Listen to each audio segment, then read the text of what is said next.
Hi, this is Grayson Carter, and in this lecture we'll be looking at women in the medieval church.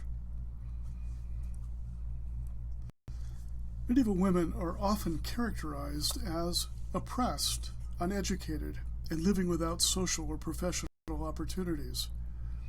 That's a fairly accurate description, but it also is a fairly accurate description of almost all men living at the same time.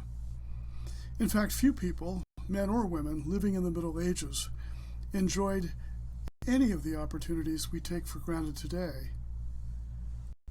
Men typically had one opportunity, to work in agriculture or some closely related areas such as blacksmithing. Likewise with women, they were expected to marry, have children, manage a home, and look after their often extended family, and most women did.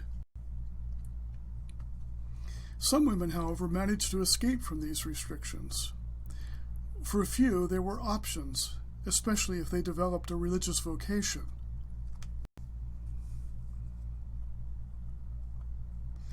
These options typically took one of two basic forms.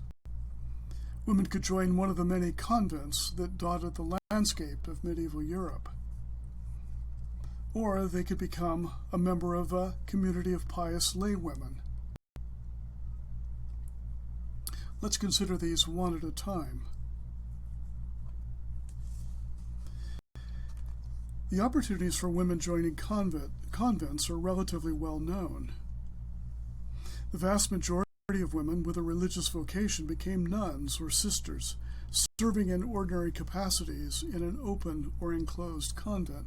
An open convent would simply be one in which people came and went, not the sisters they lived there, but they might go out into the community and do work and so forth, and they had visitors and that. A closed convent would be one like the one that we see in the Sound of Music, in which no one entered it. When sisters went into it as novices, they were literally locked in and stayed there inside the convent for the rest of their lives. A few of these women chose to live as hermits or anchoresses, attached to a convent, but living slightly separately, apart from the rest of the nuns, maybe out in the garden or perhaps in a nearby wood or forest. They treasured their isolation, which led them into intense times of prayer and intercession, and also to serving as spiritual guides, as we see illustrated here in this medieval manuscript.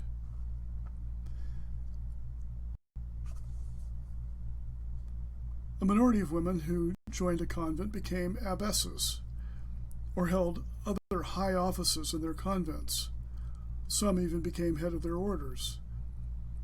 Such a path, however, was only available to a relatively few women, and typically to those who were members of prominent, wealthy, and powerful families.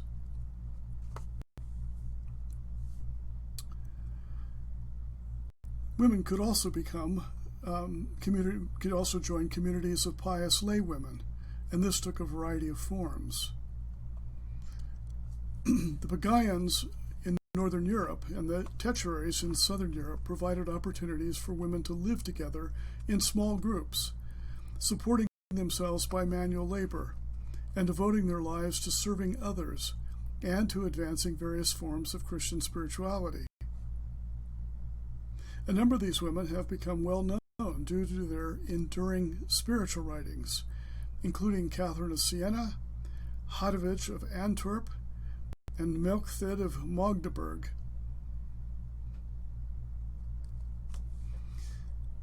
So why were women drawn into monasticism? Well, the reasons varied. Some were motivated by spiritual forces, while others had reasons that were more practical. Here are 7 of the most common reasons.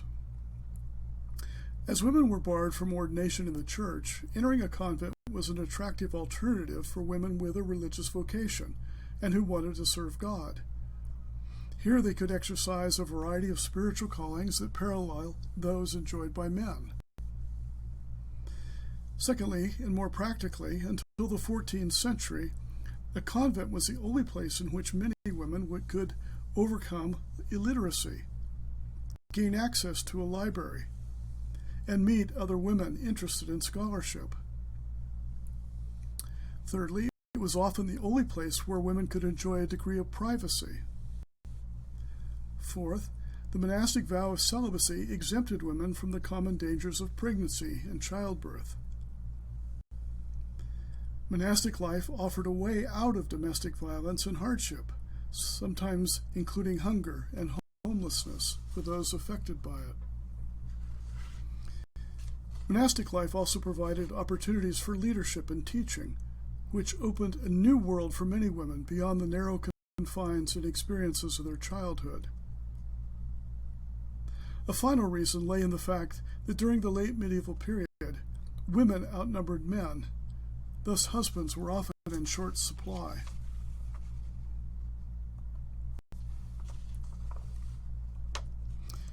During the Middle Ages, a number of women became identified with mysticism. Christian mysticism generally involves a direct experience from God.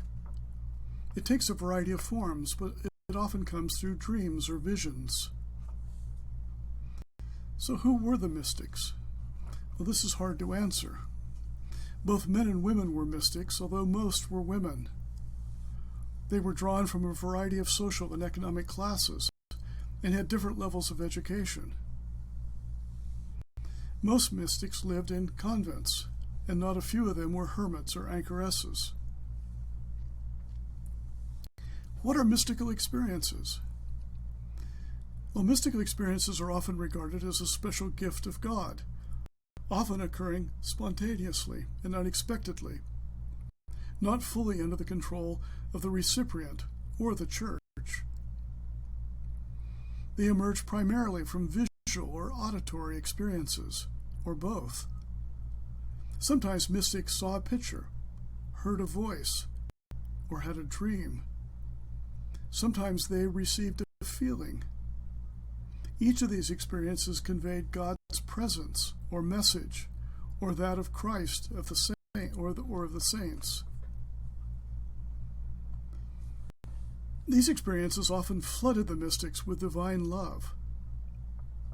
Sometimes this sense was so powerful that they felt compelled to share it with others.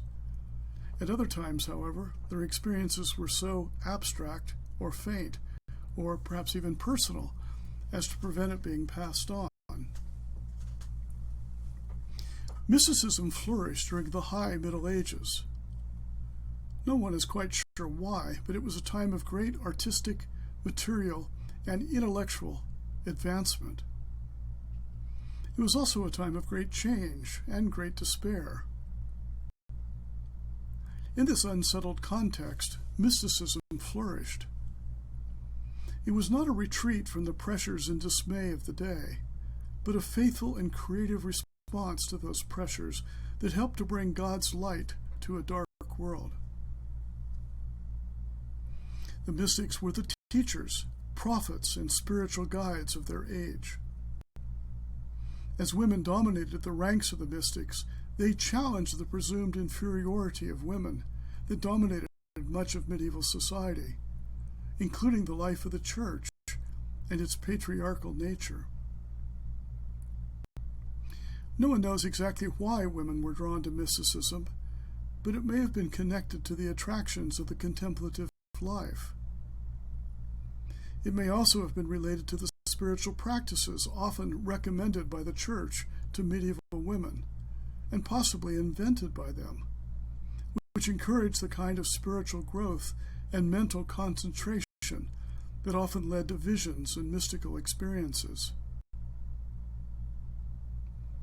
Each of these factors seem to have contributed to the rise and prominence of women mystics during the late medieval period.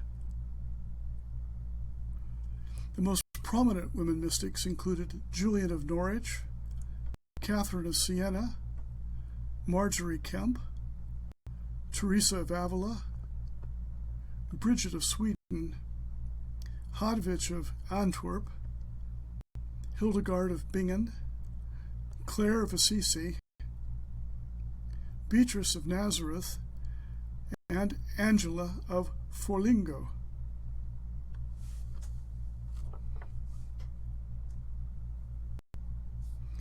Now, despite differences in backgrounds and so forth, it's possible to identify similar themes in the writings of the women mystics. Some address the soul's union with God and of God's abiding love for the soul. Some were prophetic, reminding us of the prophets of the Old Testament and the Apocalypse. Some were visionary, including pictures of heaven and hell, especially of purgatory, confirming the Church's teachings on the need to live a godly life.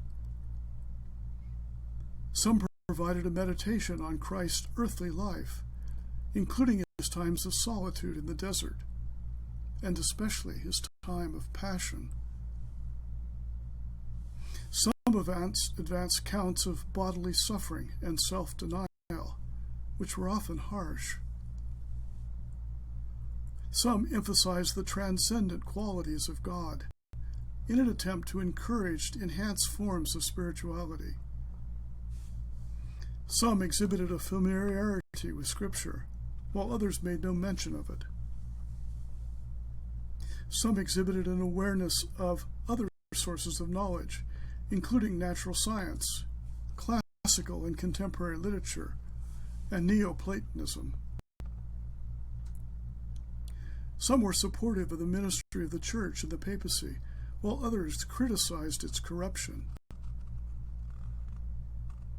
Some women mystics were aware of the dangers in speaking out, especially on controversial topics, such as criticizing the Church. But they also upheld a resolve to do so because their message was of divine, not human inspiration.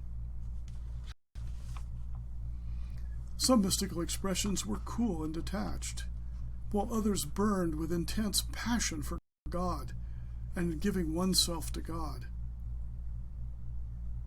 Finally, though many mystical expressions focused on devotional and spiritual matters, others addressed theological or doctrinal points, not infrequently of a controversial nature. And now we turn to just a brief examination of a few of prominent women in the Middle Ages. We begin with Julian of Norwich. Julian is perhaps the most famous female exegete on the nature of the Trinity in history. She was born around 1343 in or around Norwich, northeast of London. When she was 30, she became ill, convinced that she was dying. And as she lay in her deathbed, she had a mystical experience. Christ granted her a series of visions, and she miraculously recovered. She set out to record and interpret her visions and to inspire her readers to a belief in divine love and compassion. This experience was recorded in her famous book, Revelations of Divine Love. Here she takes a consistently optimistic approach. God is good. God is merciful. All will be well in the end. Her work thus affirms the value of men and women created in God's image. She also celebrates Christ's mother-like qualities, the nurturing, loving, and protective aspects of Christ's divinity. These qualities became the hallmark of Julian's mysticism. So popular did she become during her life that people traveled from throughout Europe to seek her spiritual counsel. She was a genuine rock star of her day.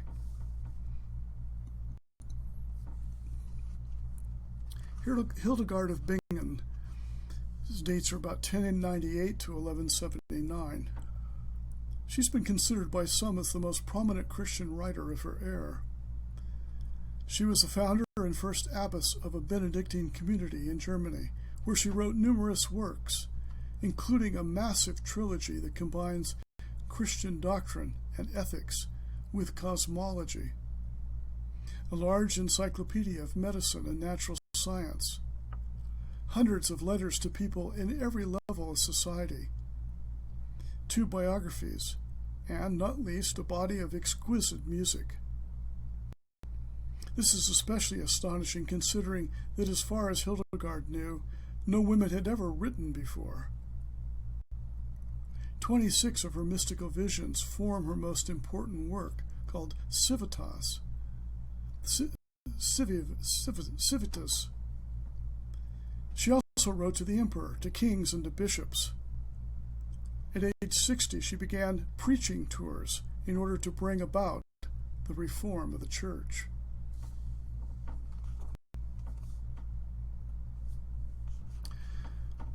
Bridget of Sweden is considered perhaps the finest Scandinavian writer of her age.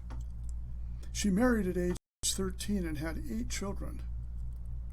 She passed through a religious conversion while on a pilgrimage to St. James of Compostela in Spain. Her husband then entered a monastery, and she moved to a house attached to it.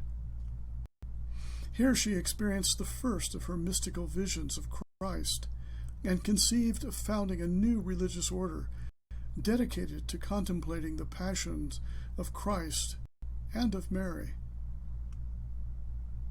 Christ himself dictated the rule of the order to her in a vision. Her revelations became very popular. They consist of direct speeches by Christ, Mary, and John the Baptist, and striking visions of the torments of Christ and of sinful souls in hell.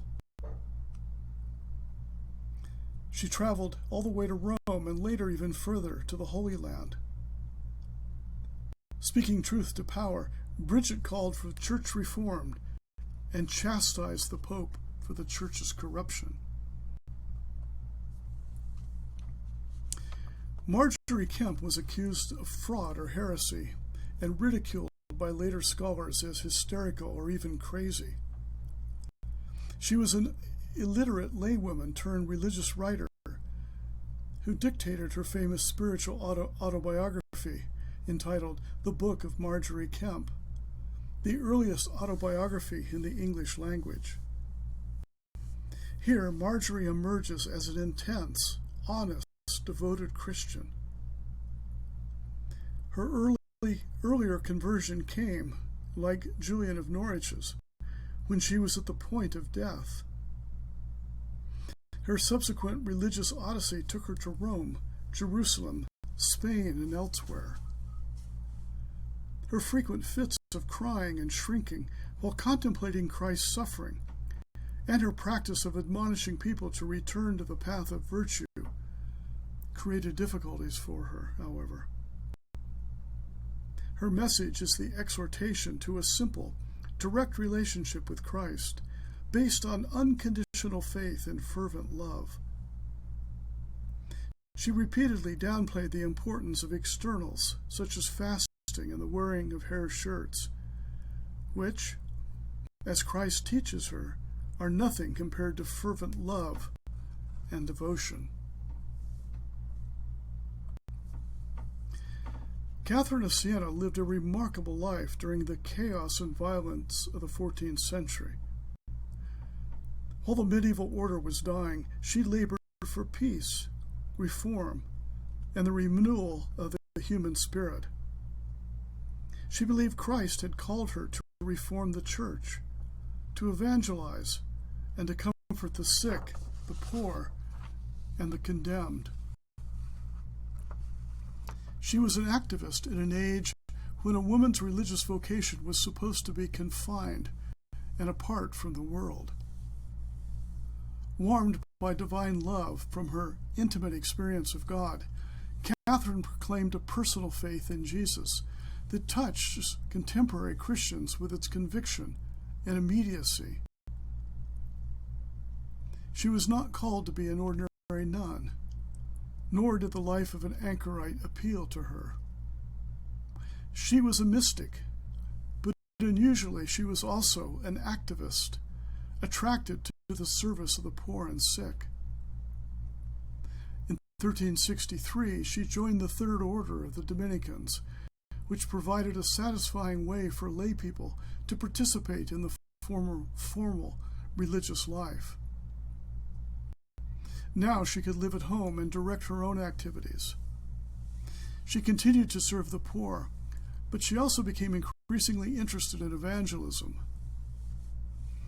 As she could not yet write, she dictated her letters. These carried news of her remarkable ministry throughout Italy. She wrote to everyone, pleading for personal conversion and public reform. Sermons and advice were directed evenly at family and friends, princes, nuns, warlords, the Pope, and quite ordinary sinners whom she did not know, but about whom she had heard. She was successful in resolving major conflicts in the Church and the papacy. Her thought was not original, but it provocatively synthesized theological ideas in a fresh and lively manner. She regarded the whole of Italy as her parish. Throughout her public works, Catherine was sustained by intense mystical experiences. During prayer, she often collapsed in rapture. Indeed, in her letters, and probably in her sermons, she was transported into a state of ecstasy. During one such instance, for example, she envisioned her own spiritual espousal or betrothal to Christ. This was a familiar image for medieval people. It represented to Catherine the union with the Godhead that all mystics sought to achieve through intense and loving contemplation. To modern Christians, such imagery may seem improbable, but not to those living at the time.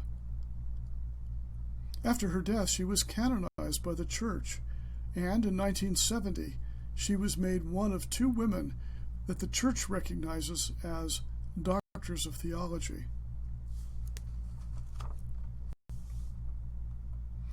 And finally, there's Teresa of Avila. She was a Spanish Carmelite nun and mystic. She entered a convent at age 18 and later, after recovering from illness, experienced a deep religious conversion. Before long, she began to receive mystical visions. In 1562, she founded a new Carmelite monastery where she produced her famous work entitled The Way of Perfection. The rule governing her convent was so strict that opposition to her work from others within the Church was often severe. Teresa's contribution to the life of the Church was considerable, however, especially in her reforming and expanding the Carmelite order. Her spiritual writings were also of great importance. She was, for example, the first person to identify the existence of states of prayer that lie between what is known as, quote, discursive meditation, meditation, that is, utilizing a scriptural passage, sacred images, or scenes from the life of Christ as a means of focus and reflection. So she tried to identify the existence of state of prayer that lie between this discursive meditation and spiritual ecstasy. She also provided a blueprint of the entire life of prayer. Like many of the women described here, Teresa combined a remarkable sense of mysticism with a life of profound activism.